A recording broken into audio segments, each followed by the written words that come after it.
At 18 years old, I bought a duplex with no money, no credit, and no experience. I made a ton of mistakes and almost lost thousands of dollars and had to learn some very hard lessons along the way. But today, that property cash flows me every single month and has grown in value by $55,000 over the past 3 years.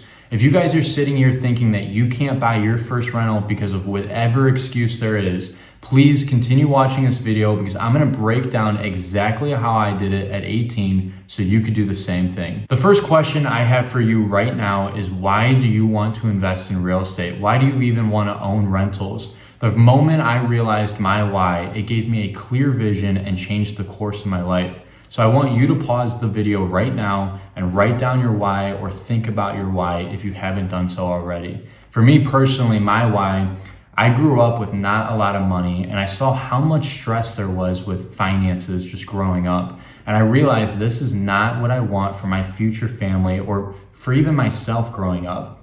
And I realized that real estate can change all of this for me, not only bringing me wealth, but it could also bring me back time, and it can bring me time for my entire life when I do have kids or a wife or a spouse.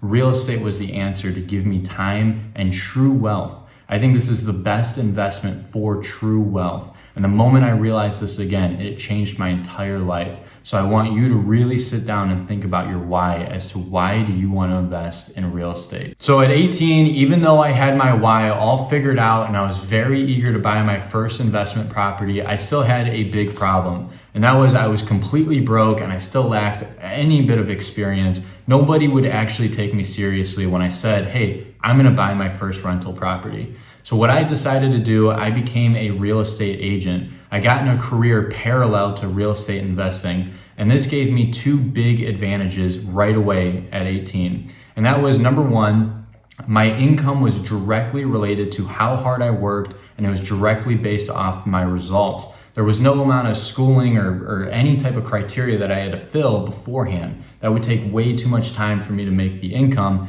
I decided to get into a field, number one, parallel to real estate investing, and number two, a field that I can make as much money as I needed to get going quickly. Now, the second advantage that it gave me was it gave me direct access to investors, mentors, deals. It gave me direct access to everything that I wanted to be in contact with and I wanted to work with.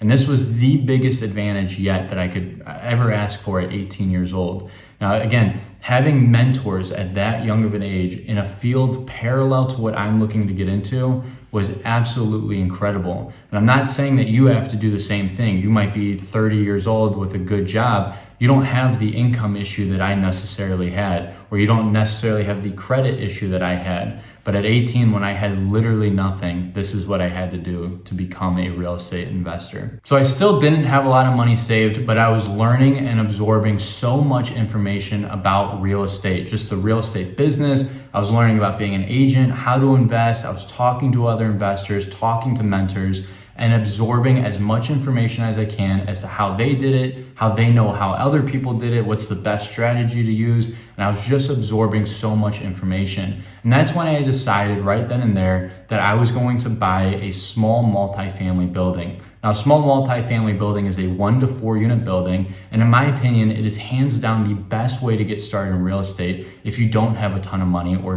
good credit or anything like that. It is hands down the best way to get started into becoming an investor. And that's because for small multifamilies, you can actually move into one unit and rent out the other units and have a real estate investment property the second you move in. And you're also lowering your living expenses if you're going from a single family house to a small multi. There's a lot of benefits. I actually personally know, very successful, very wealthy people who are still living in small multifamilies because it is hands down the best way to build wealth. And that's what I decided I was going to do. So after a ton of searching, going through Zillow, going through the MLS, and looking at properties, I landed on a duplex in Shaker Heights, Ohio that I wanted to buy. But I still had a major issue, and that was no lender is going to lend to an 18-year-old who just got started being self-employed in real estate, still makes no money, always made no money, and wants to now buy a duplex. No lender was ever even looking at me, so I had another issue that I had to solve. So most people at this point would have decided, hey, I'm not going to be able to buy a rental. I can't get pre-approved. I don't have any money.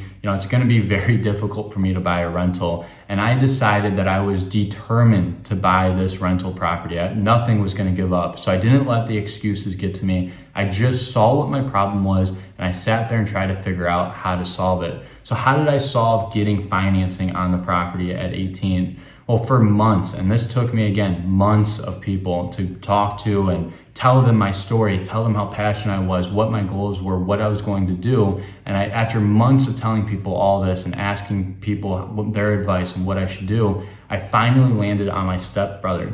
And we actually made a partnership together where he was going to secure the financing. And this worked out great for us, right? He had a steady W-2 job. He was 27 years old at the time, so he had the work history, he had the credit, he had everything established, and he was actually able to get approved for the loan. So that was our partnership right there. He was going to get the financing, he was going to get approved for the loan, and he was actually going to move in, live in one unit, rent out the other. And my value was to give him some additional capital. So we split everything 50-50, even though it wasn't a ton of money, it still lowered our risk tremendously. And I also had a ton of knowledge, resources. I had a lot of people behind my back since I was in the real estate agent business. So I was able to bring my contractors, my experience, just the limited experience I had. It still was a good partnership for us to join up together. And that's exactly what we did. So now at this point, we're under contract on the property. We got the pre-approval, we got everything set up, and we were officially under contract on our first rental property. So at this point, this is where I start talking about the major struggles and the major mistakes that I have made. So when I was under contract on that property, we were both so excited and almost emotional. That's why I bought the property emotionally, because I wanted that title that I bought a property at 18 years old. So logic just flew out the window. There were so many red flags to this property that we just completely overlooked, and we were just so emotional and excited to buy our first rental property. And that's what we did. So even though the inspection came back and we saw all these items that were possibly going to be issued or possibly become issues later on,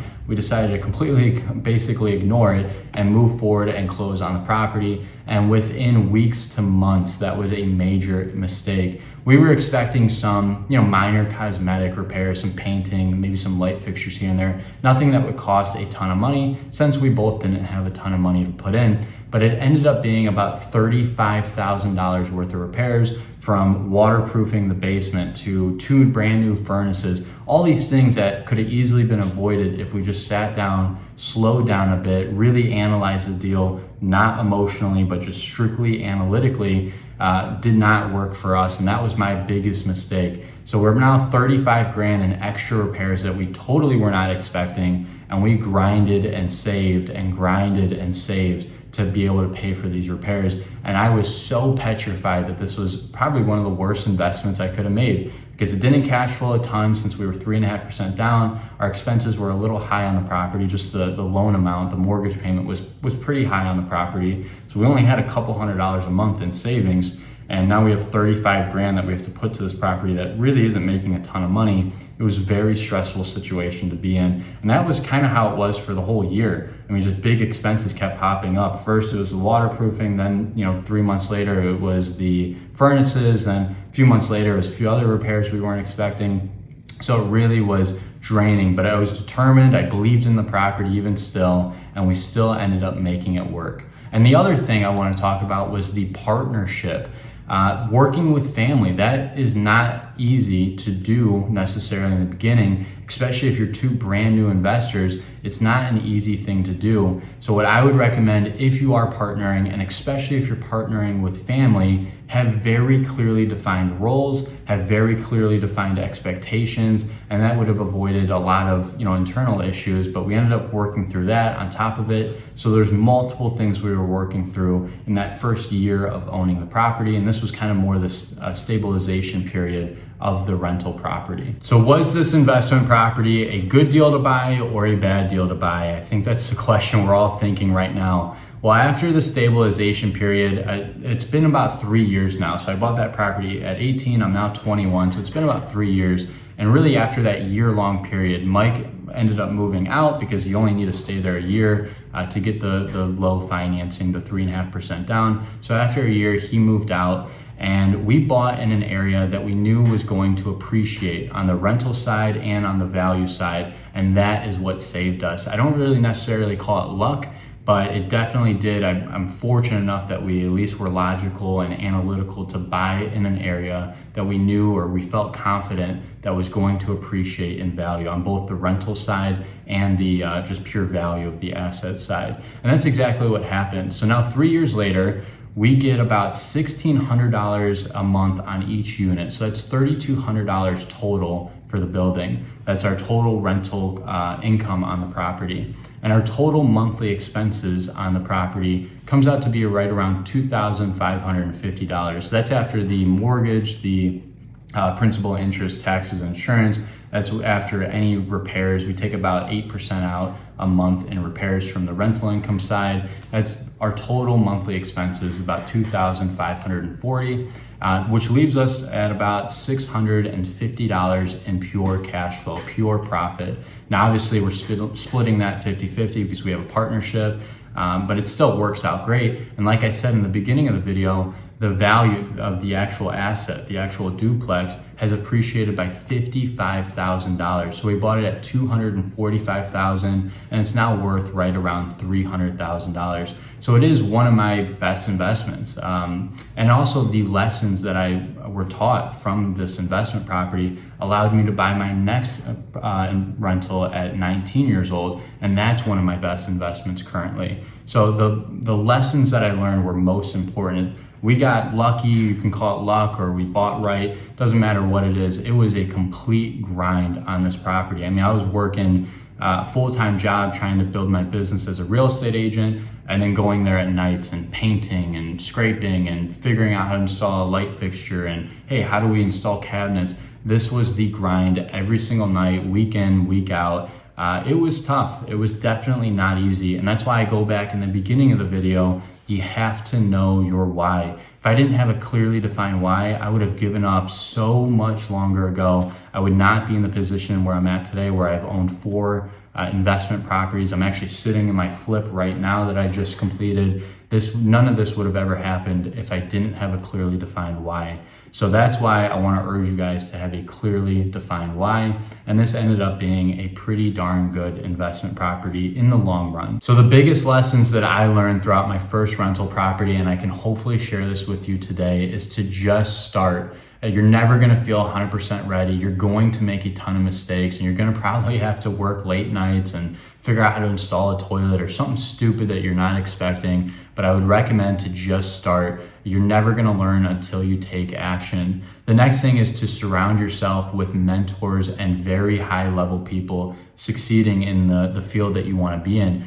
There's a famous quote, you are who you hang around with. So if you're hanging around with a bunch of people that aren't supporting your goals, it's gonna drain down on you. But if you get into a field, or you start hanging out with people, or you go to real estate investment meetups and you start hanging around people that are doing what you want to do, it's going to rub off on you, and those connections are going to be monumental for your growth as a real estate investor. The next thing is to not buy with emotions. Buying with emotions was what got me into the headaches and all the 35 grand in extra repairs that I wasn't expecting. Do your best, take emotions out of it, and think logically, analytically, run your numbers over and over again, ask the advice of other real estate investors, and try to take the emotions out of it. Those would be my biggest things of advice that hopefully you can take with you after the end of this video.